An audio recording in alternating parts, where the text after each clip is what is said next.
I'll be like, oh, now that we've had some time to get warm with each other. It's a good beginning. We'll start with a prayer. In the name of the Father, and the Son, and the Holy Spirit. Amen. Dear Lord, thank you for gathering us here together tonight and for our friendship. Thank you for all the graces that you've been pouring out upon us during this night, especially for the Holy Hour, for your Son's presence in the Holy Eucharist, and for Mary as our mother. And we ask that you bless each one of us and grant me the gift of your Holy Spirit, that I may speak only the words that you wish to share with these people tonight here. And we ask all of this in your name as we pray. Hail Mary, full of grace, the Lord is with thee. Blessed art thou among women, and blessed is the fruit of thy womb, Jesus. Holy Mary, Mother of God, pray for us sinners, now and in the hour of our death. Amen. Okay, so I was born in California in 1991, and we moved soon after to Arkansas because of my dad's business and stuff. So I hung out with my uncle and my cousins in California, but moved to Arkansas to a totally different culture, and was living there for like 8 years. But I grew up as like a Catholic, and my parents were Catholic and practicing as well.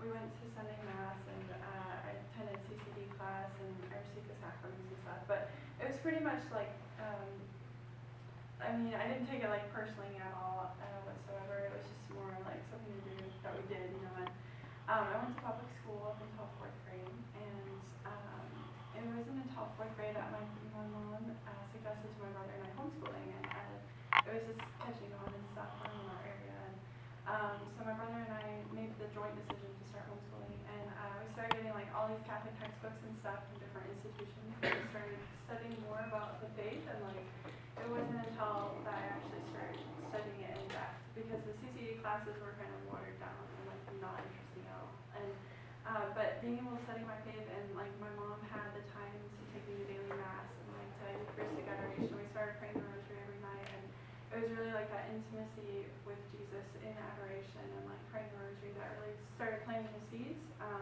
for an interest in religious life. And I was like around 10 or 11 around this time, but I remember reading the story of St. Clare of Assisi, and how she gave up everything in the middle of the night and like went from her palace in this beautiful dress, and like St. Francis cut her hair, and I just thought that was so romantic, and I wanted to do something like that, like in an ironic way. But so she really inspired me. That was like one of the first things that really inspired me. And I moved I had a good group of friends. I loved animals. I played with toys.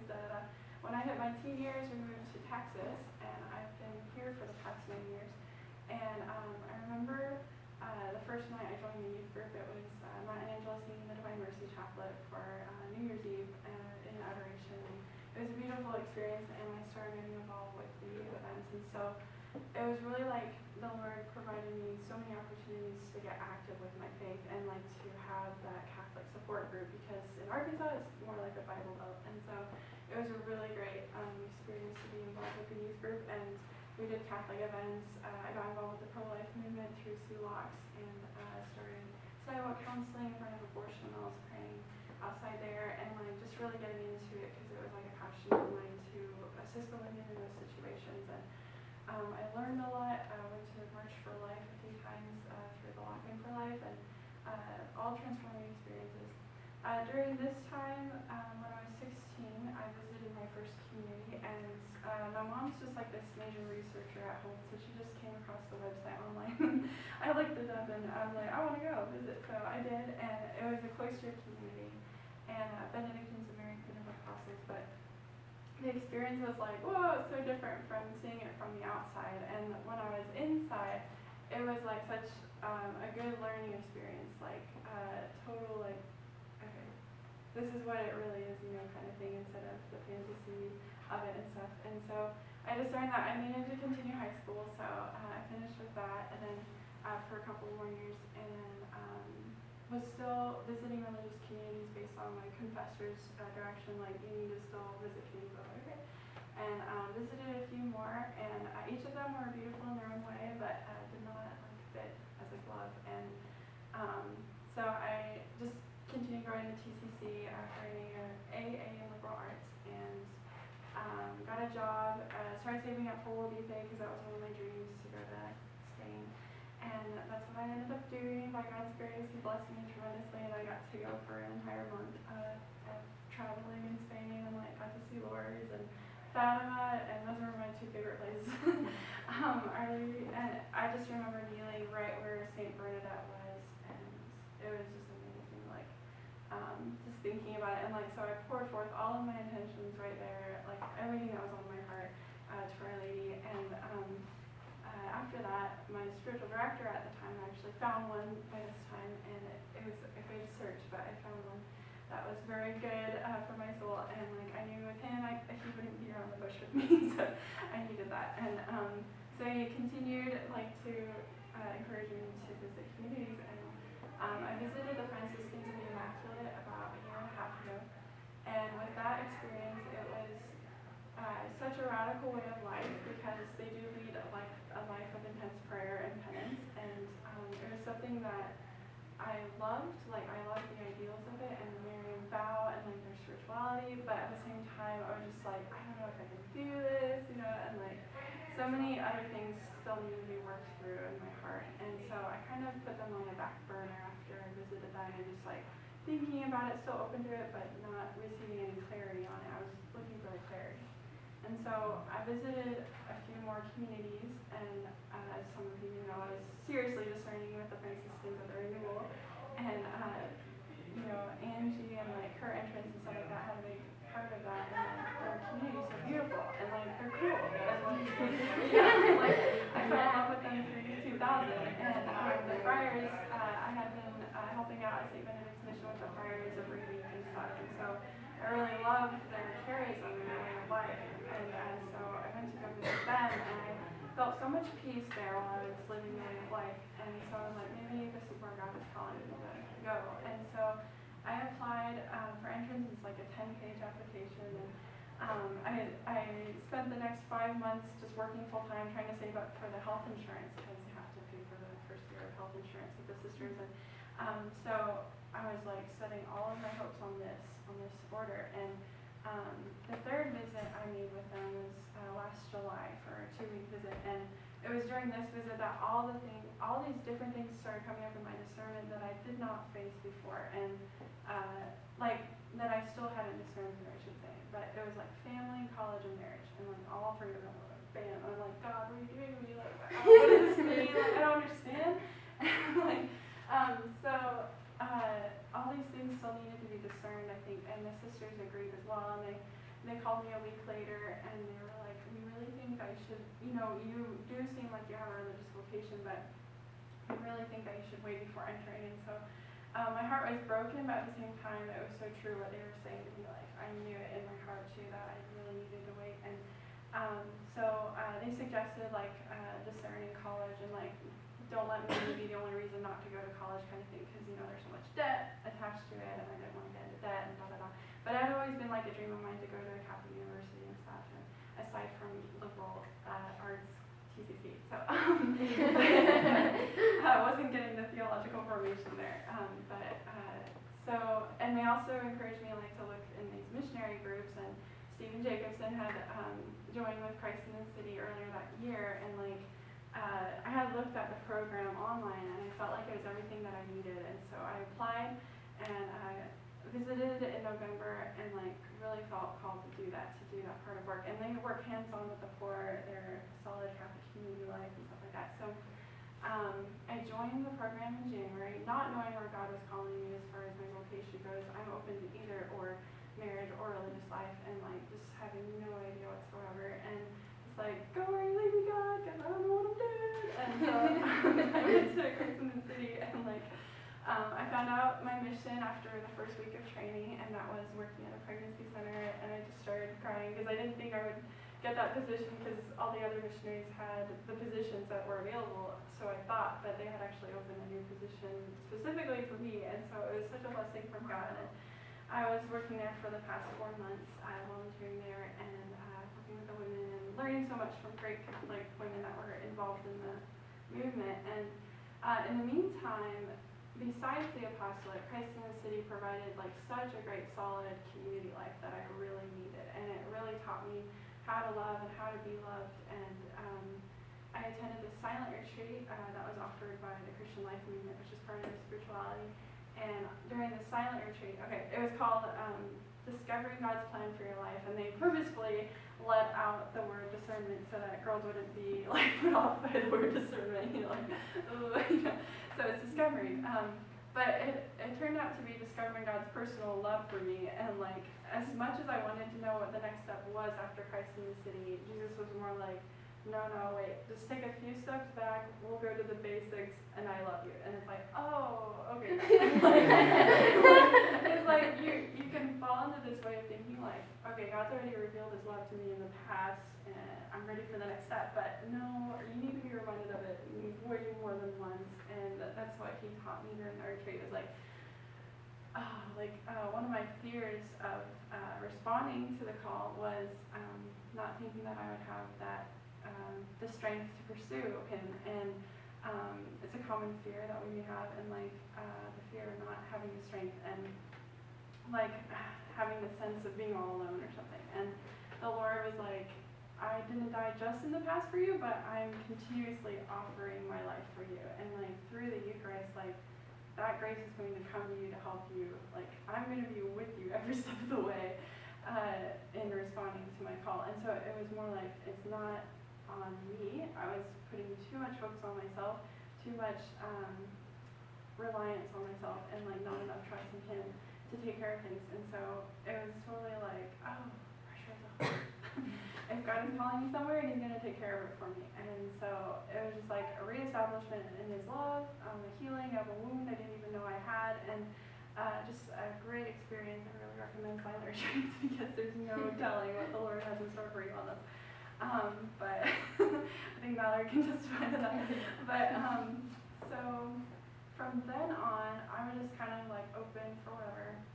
February 11th, Our Lady of Lourdes, we find out our Holy Father resigned, and I was like, okay, what does this mean? And with all the rest of the world, I was like, what does this mean? And what does this mean for the church? And I find out that it's so he can enter into a life of prayer and solitude. And I was thinking, wow, am I really living up to what Jesus is calling me to do right now as a missionary in Denver? Am I doing all that he's calling me to? Because there was still this sense of, even as a full-time missionary, still this sense of calling me to more. And so I was just kind of okay, maybe it's college. So there were a bunch of friends that were applying to Benedictine, and so I checked into it, and I really liked the theology program that they offered and stuff, and so I applied. I visited the campus, but before I visited the campus, my mom had given me this message, and this message came from one of the Franciscans of the Immaculate, and it goes back to November of last year, if we could back up a little bit, and they had actually gotten in contact with me after my visit, a year later, just saying, do you have any accommodation for us, because we're going to go to UD for vocations fair and stuff like that. I was like, oh, I'll be in Denver, so too bad we'll miss each other kind of thing. But they actually got to meet my parents, because my parents took the two sisters to the airport after their visit, and the sister, after hearing a little bit more about my discernment, so she was like, well, she told my mom, encourage Lily to really pray seriously about her vocation, and make her feel welcome, let her know that she's welcome to come for a second visit, it's okay if she comes for a second visit. And my mom was like, okay, I'll let her know. And then my mom was praying later on, and this passage from one of the books stood out to her, and it's all about delaying your vocation and stuff unnecessarily. And I was listening to all this on the phone, and because one of my concerns was I delaying a vocation by going to college? That was my concern. So I was really asking for clarity on this. And my mom shared me this message. I was like, this is a really inconvenient time because I'm in the process of applying. I want to be sure about what I'm doing, and this is not helping. But I was like, thank you for sharing the message, Mom. This is really great. And so the night before, I talked with this wise man from Franciscan City. He's the handyman around town, but he has this major conversion story, and he wears the miraculous medal. But he's 73 years old, and but he's telling me, go to the chapel and ask God the Father, specifically God the Father, for clarity on this. And so I was like, okay. So I did that in the chapel, and I was like, Father, do you want me to go to college now, or do you want me to pursue a religious life now? And to just let me know. And so during the entire visit at the college, the past few days, like I really enjoyed experiencing the campus life and like attending theology class and stuff like that, and like getting to see it face to face.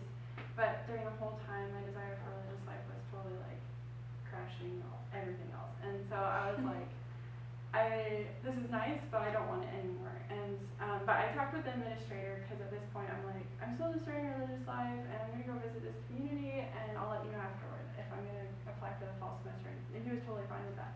And so this community was the Franciscans of the Immaculate, because when the Holy Father had resigned, I had remembered like their intimate relationship with the Holy Father, and so I wanted to see what advice they had and stuff like that. But so I was like, sister, I want to come for a second visit. I think the Lord is telling me, he's pointing me in this direction. So she was like, okay.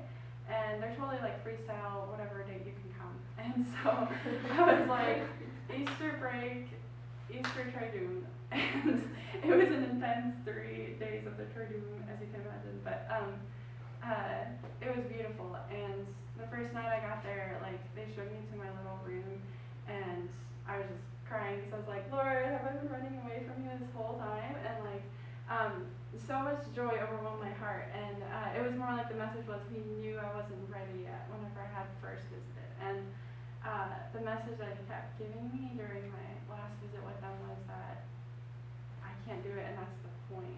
He's going to do it through me. And it's like so simple, but it's not simple until it goes to your heart. And he makes it clear for you that it's going to be him that's going to do it. And Our Lady was totally like having her all of her hands all over this. So all of them.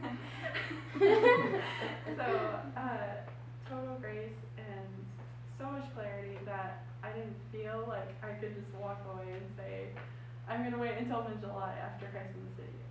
No, the Lord is calling me now, and like I asked the program director over the phone, like, the Lord is calling me. And I was wondering if there's anything like I needed to do to wrap things up, or like, should I, do you need me to stay with the program? And they were basically like, no, I mean, like if you discern, like she was like, do you feel like you could get any spiritual benefit from staying with Christ in the City? And I was like, seriously, like going back would be just for others, whereas the best thing for my soul right now would be to respond to my vocation. So she was like, okay, no, you have the green light. And my supervisors at the pregnancy center were totally like, they were so happy for me, so surprised, but so happy for me, and like they were like, no, go. And so I was like, okay, thanks. And so it was for me to go home, and so I went back to Denver, stayed there for a couple days, and like flew back home. And it was so hard saying goodbye to everyone, because we developed such like a strong relationship as missionaries, and like they're my brothers and my sisters, and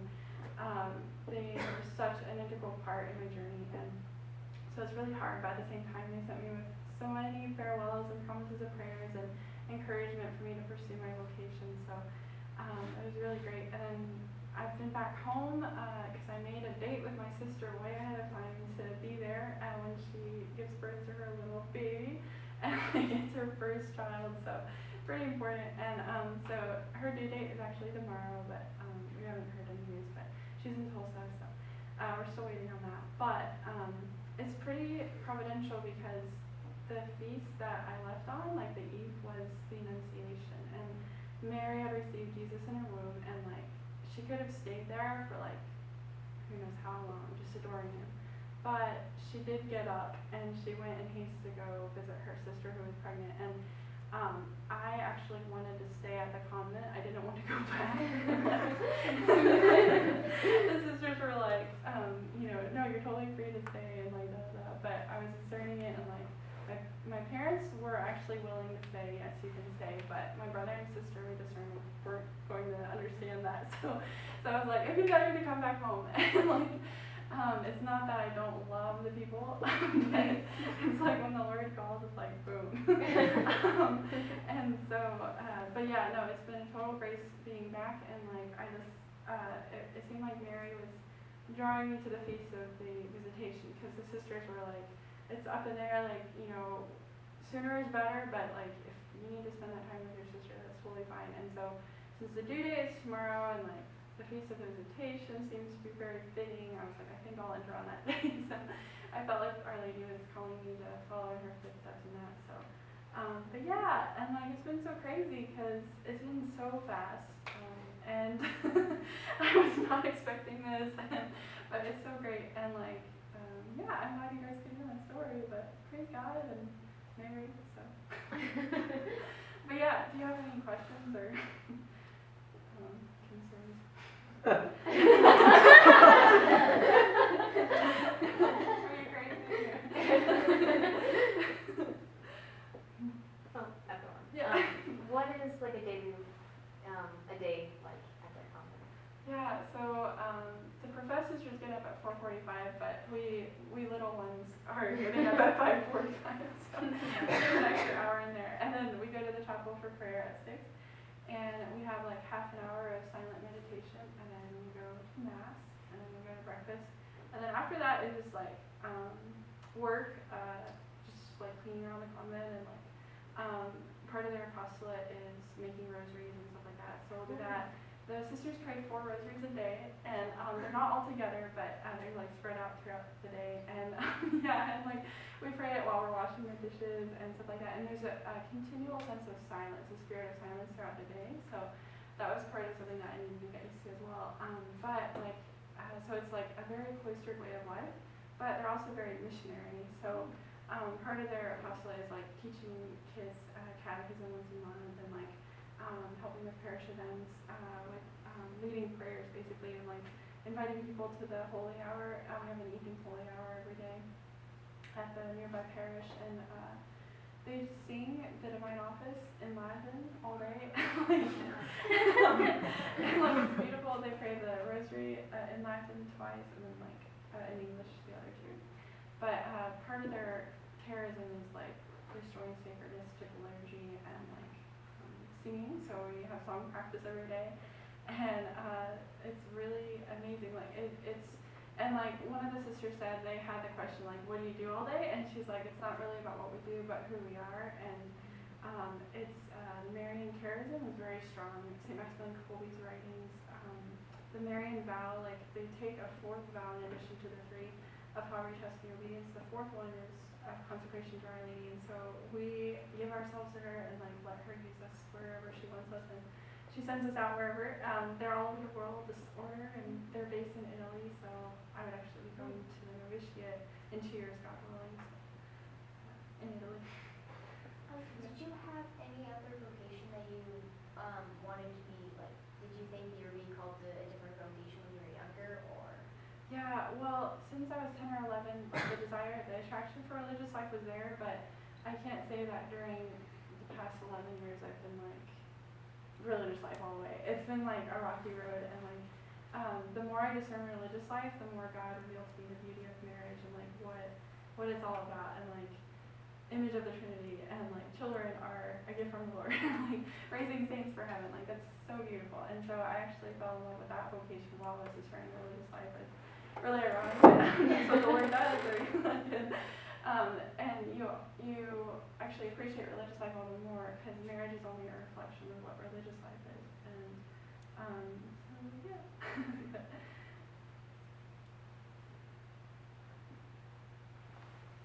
Beyond a vocation, like in the sense that we think of as vocation, was there anything you wanted to be growing up? Okay. Like if you had gone to school and studied, what would you have? Yeah. Well, when I was little, I loved animals, so I wanted to be a veterinarian. And then when I got older, I was kind of like, I hate the sight of blood. Like, no. And so, anything to do with like social work, working with women in crisis pregnancies, theology teacher I thought about too, English teacher. I really love English and theology, so something to do with that and social work. Do you already know Latin, or are you going to have to like learn that? I know some of it from attending Latin Mass and stuff, but just like the general Agnus Dei. But like, you know, I have a lot to do as far as learning Latin, but it's more like of an immersion kind of thing. Like you just learn it from praying it, and the same with like learning Italian. I'll have to learn Italian by going to Italy. It's mostly by immersion, but yeah. So yeah. So, and how many, sorry, Oh, yeah, that's fine. taking all the questions. How many sisters are at the convent that you'll be at for this? Yeah, first week? I think there's like 4 profess and then like 5 that are entering. So like Oh, cool. in the stages of formation. So there's 1 postulant and 3 aspirants, and then I'll be joining. And then there's like 3 or 4 professors or so. Yeah, so that's just in the United States. They hope to grow and expand to where there's like 1 in every state. But we'll wait until that. So they're kind of like a small group. Yeah, for sure. And they've been here since 2008, but they send the ones that are in formation to Italy, so that's why they kind of disappeared. But so they're keeping something like, where are they going? But it's really funny because some of their guests that they have, they're like, where did that girl go? And is she gone? And they'll say yes, and they're like, oh, that's too bad, you know, we need to pray for vocations. And they're like, no, she went to Italy to go to the novitiate. It's funny, but yeah. Just pure act. Yeah, exactly. So, anything else? Thanks, guys. So wait, Oh, so you mentioned a confessor Mhm. of yours that, what did you say in your story there? You didn't beat around the bush? No, it was your spiritual director. Oh, okay. You had mentioned like that there were 2 different people, Mhm. you know, that your confessor had encouraged you to keep visiting, Mhm. right? So how did you find this confessor, Yeah. and who is this confessor also your spiritual director, or no? This is No, different? they're 2 different. Okay, so how did you find this person, and like who is this person? Yeah, exactly. Like, and like, yeah, God was giving me like little signs along the way that He was calling me to religious life, and part of that was through priests like telling me in confession, you need to pursue your vocation. So I was like, okay. After I made my confession, so they don't know me, and it's like, okay. But Fraternity of St. Peter priests are in Fort Worth, and they're also in Irving, Dallas. But they are a pontifical order of priests, and they offer the Latin Mass. And I started going to the Latin Mass community there like about 4 years ago or something, and I really loved the Latin Mass, like how reverent it was and prayerful. And it takes a while to get used to it, like the Rosary does. You know, like you have to focus on what to do and how to say it at first. But then once you attend more and more, you get to enter into the prayerfulness of it. But so these priests, their sermons are awesome. Like you don't hear sermons anywhere else like that. Like, and the kind of direction that they would give me in confession would be like getting to the root of it, you know. And so they're very like cut, like straight arrow kind of thing, and they take vocation seriously. And they like they're very prayerful as well. And so I was attracted to that. I was like, I need the truth, you know, kind of thing. And so I just went to confession like every Sunday, and this confessor is now moved to a different parish, but I had known him a little bit through daily mass and stuff, but he just gave me the direction, you know, what vocation are you discerning? Like that's what he would ask me, and I would tell him, and he's like, okay, well you need to keep going with it, and I was like, okay, and he recommended 3 communities to me, and so that's where that came from. And then my spiritual director came later, that same community though, in Latin Mass community, and he's the one that recommended the Franciscans of Immaculate to me. So God really speaks through spiritual directors. But And then can you talk a little bit about the search to find a spiritual director, like? yeah. Because I know that's something that people go through, right? Yeah, for sure. Yeah. It's really hard to find them because priests are so busy, like, especially in our parish, they have a lot on their shoulders. Have you tried to talk to any of the priests here? I have, but it wasn't like, I mean, they were very nice, like, very good direction, but at the same time, it wasn't like a fit. And when you're looking for a spiritual director, they ask you, find your fit, you know, and it's like a mutual understanding of souls, like he understands your soul kind of thing, not maybe necessarily sees it, but he understands it, and he's able to give you the direction that you need. So, but yeah, it was like a few years before I found mine, like, of searching for one, and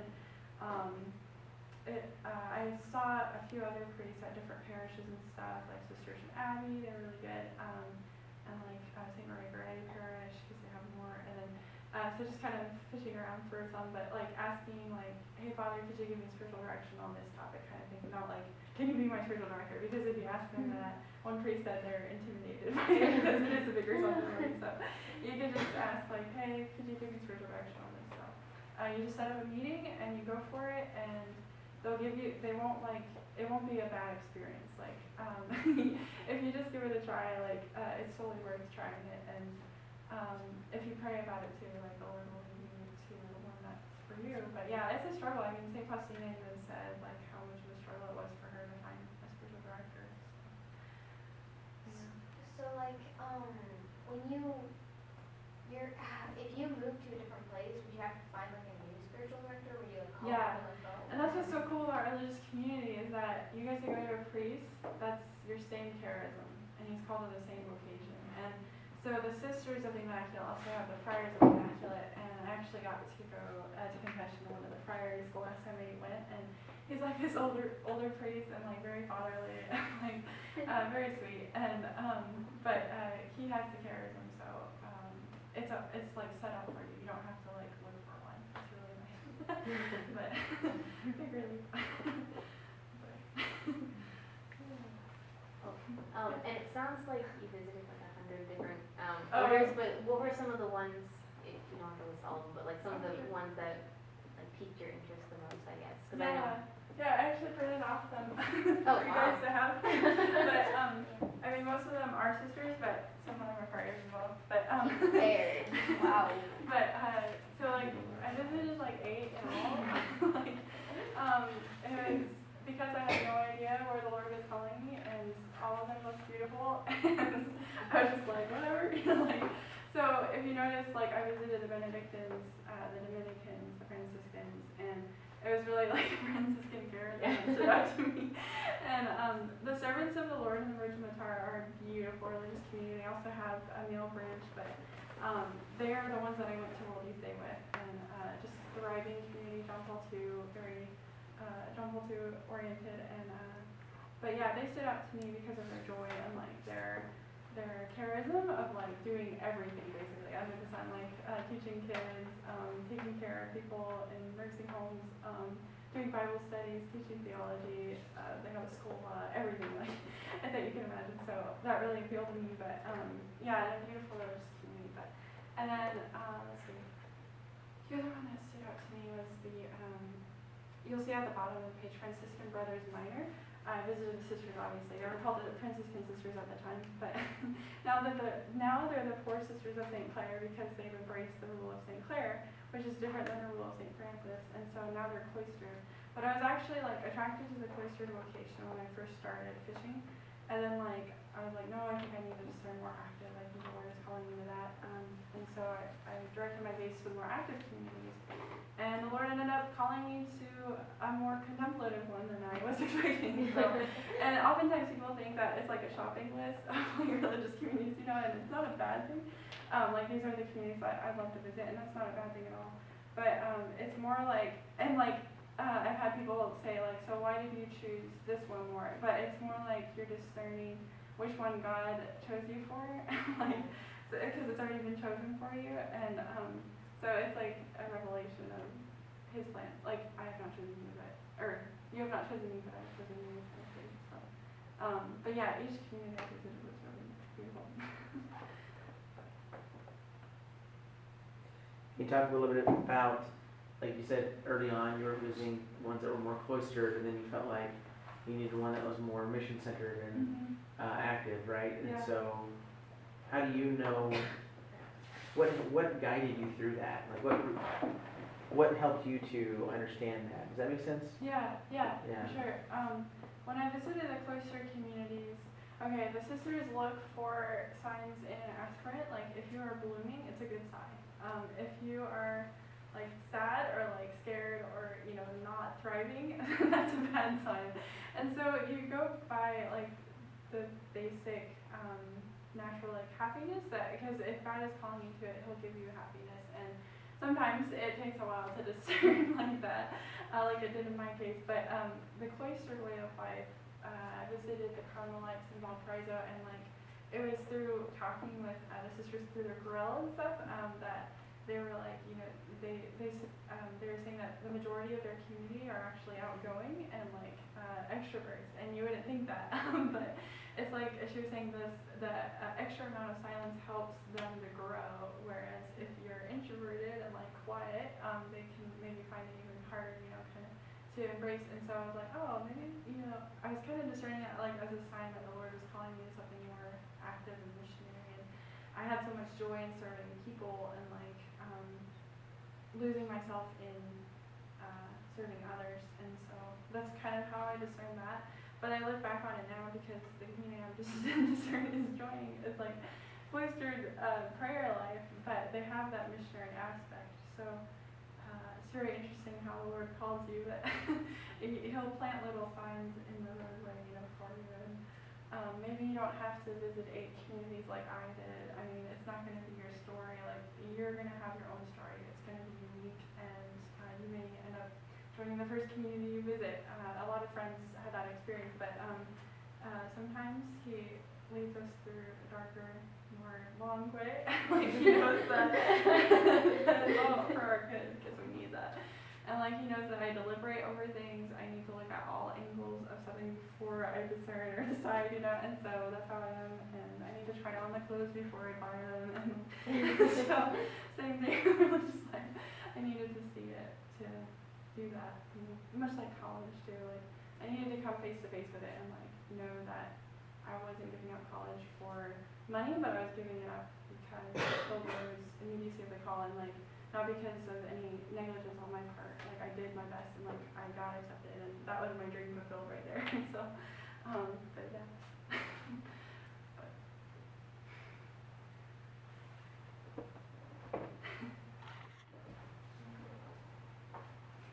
I just want to say it's a beautiful love story. Yeah. What is your daily prayer life look like? Like day to day, Yeah. like on a normal day, what does it look like for you in terms of prayer? Yeah, like aside from community. Yeah. Like right now. Yeah, exactly, right now. Well, I'm still working on trying to get a consistent schedule. That's like one of the 101 things that they recommend is like getting a consistent schedule, and it's hard with all the things that are going on right now. But so I lack discipline in that area. But as far as like going to daily mass, I try to go to a holy hour every day. We'll go church hopping, like in St. Elizabeth's on Tuesday and Wednesday, and St. John's on Thursday, and like St. Thomas More sometimes on Friday, and so yeah, Eucharistic adoration, like, man, like I need that. I thirst for it. I need Him every day. But Holy Communion, yes, and the Holy Rosary, like I need to have that in my day as well. And Our Lady, like she takes you places. Like you need to consecrate yourself to her, because she'll bring you closer and farther and safer to Jesus than you could ever do on your own. And because she's the one closest to Him, so she's a big part of my life, and she has been the one conniving for my vocation. So. But and then let's see. Yeah, Liturgy of the Hours. I try to pray morning, evening, and night prayer every day. Yeah, praying the Psalms is a big part of it, like lifting your heart up to God frequently and like sanctifying the day for us.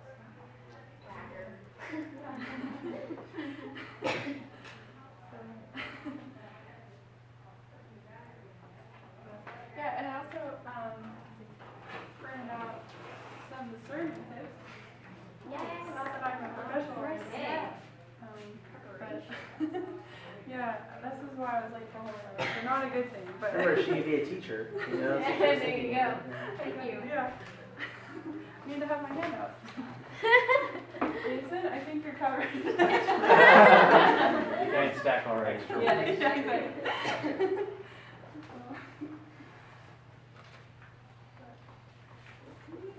Thank you. I started with 5 ways to discern, but then turned it to 7. So. Hey, the Lord's number. It's okay. Randall, do you want? Couldn't hurt.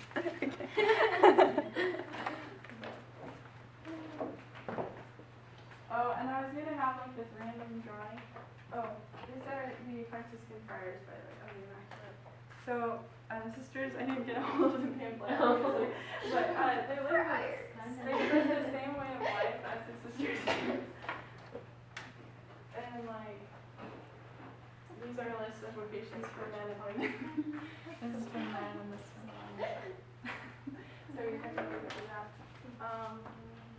these two books are awesome for Marian consecration. Like, they're great guides, True Devotion to Mary. And if you want a more contemporary, less cryptic approach, 33 Days to Morning Glory is an easy read. So I recommend these two.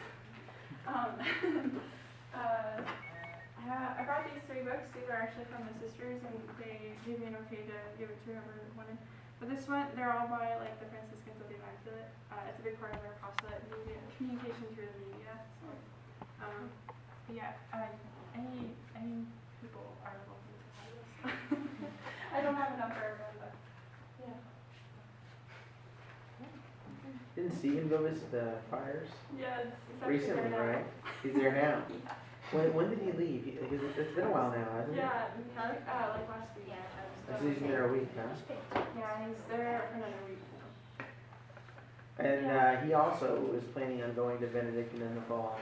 And he also was at Christ in the City, so it's interesting. Huh. Maybe we can invite him next month for Discernment next. Yeah. Yes. Well, just have to tell him we're not recording it and then secretly record it. He would love that. He would. That'd be fun. Would be fun. Were there any books in particular that really helped you? Yeah. Like True Devotion and the other one you mentioned there, of course. But beyond that, were there other? Is it listed in your handout or? Yeah, it's in my handout. So. I didn't get one, Mallory. Oh. Sorry. She's gonna give me one. Yeah. Thank you. Yeah, and I think she figured that I don't need help. Vocation. Yeah, I think you're covered too. Story of the soul. Yes. I'm reading that now, and St. Therese is like my best It's in my friend. car. She's great. She'll take you places too. But A Right to Be Merry by Mother Mary Frances is a great explanation of the cloistered way of life, like just in case you're freaked out by it. It's so good. Like, and she has a great sense of humor, and so that really helps. And then And You Are Christ by Father Thomas Dubé. It's more centered for the women vocation, but it does apply to men. The men's one is a really good one. Is When God Asks an Undivided Heart by Father Andrew Costley, and that's more like it's all about choosing celibacy and freedom as a free choice, and not like doing it out of force or like feeling obligated to, but more like out of love. Divine Mercy Diary. Yeah. Arrows of Love. So Fulton J. Sheen is one of my favorite authors. I love him. The World's First Love, and it's all about Mary. And he's great. I love him. Come and Follow Me is actually by the founder of the Franciscans of the Immaculate. So that's really good as well. It's all about responding to the call. The Mystical City of God is all about Mary's way, like Mary's life, private revelations as revealed to the Venerable Mary of Agreda. And it's really awesome. It's like, whoa. Mary, you're cool. And then The Temperament God Gave You, I'm all interested in the 4 temperaments, and like you can really understand like, oh, that's why I think like that, and that's why this person says that kind of thing. So it like really helps you discern how to communicate with other people and like how you relate to God and stuff through your temperament that He gave you. So it's really good. Saints for Sinners I love because it's like all of the big sinners like St. Augustine, St. Margaret of Cortona. She was like a prostitute, and like it's just told in a very like awesome way, because so often with the saints you read about them and they're like holy from birth, but like there's books out there if you look for them that will actually show their sins and their struggles and their faults. I think it's really helpful to see their faults. That's what inspires me actually the most, is like that's what they struggled with during their life. So let's see. Father Jacques Philippe. One of his is called Interior Freedom, and I'm reading that now. But if you look at the quote on the bottom of the page, I couldn't agree with that more. It's from a seminary. And he says, we must be interiorly free from all fears and from our own plans in order to feel in which way God is moving us to serve Him. If you're afraid of something, anything, you aren't free to choose, which means you can't respond to God's invitation to love. The hardest part isn't saying yes, but having interior freedom. And that's what I experienced through like my discernment with the Franciscans of the Immaculate. Like, I was afraid, like I was dead scared. And I had so many like fears of everything, like, and you could name it. And fears of surrendering, fears of abandonment, fears of not being able to live up to the call, and these are all blocks that keep us from responding to God's will, and He wants us to live in His freedom, and so interior freedom is like, so Father John's Philip, I recommend it. He's very good on that. He and I by Gabriel Fox's more private revelations, but it's like Jesus talking to her in a conversationalist style, and she's like an actress from the 1920s or something, so she has an active way of life, but he revealed all these revelations to her. So it's a lot like the diary of St. Faustina, just like in a different soul, but very good. Oh, who did you pick as your confirmation saint? Oh, she's a lesser known one. She's Venerable Pauline Marie Jericho, and she was born in France right after the French Revolution. So France was still dealing with a lot of crap.